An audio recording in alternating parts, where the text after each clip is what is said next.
रंग लगा दी बुराटा नामन दुछिनरो बुराटा नामन दुछिनरो रंग नहीं डलवाना है।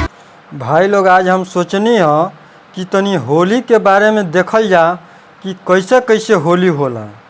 तो यूट्यूब खोलनी और फेसबुक खोलनी और जब खोल के जब वीडियो देखे शुरू करनी तो गजब गजब होली के गीत सुने के मिलल।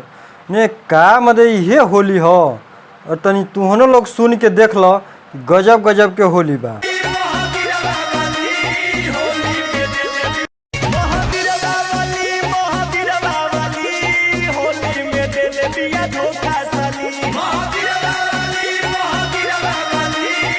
रंग लगा दी बुराटा नामन दुछिनरो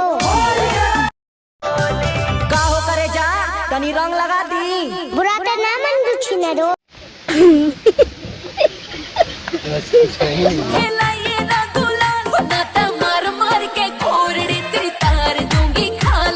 अच्छा का हो करे जा तनी रंग लगा दी बुराटा नामन दुछिनरो अच्छा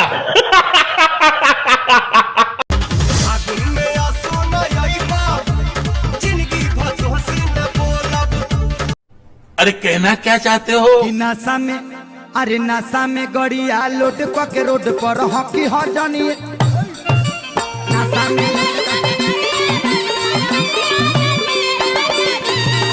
में लोट के गड़िया रोड पर हॉकी हो जानी। तेजस्वी लोग हैं हमारे पास। का हो करे जा तनी रंग लगा दी बुराटा नामन दुछिनरो किया है रंग नहीं डलवाना है मेरा मरद माना किया है रंग। ये बड़ी अच्छी बात कही आप।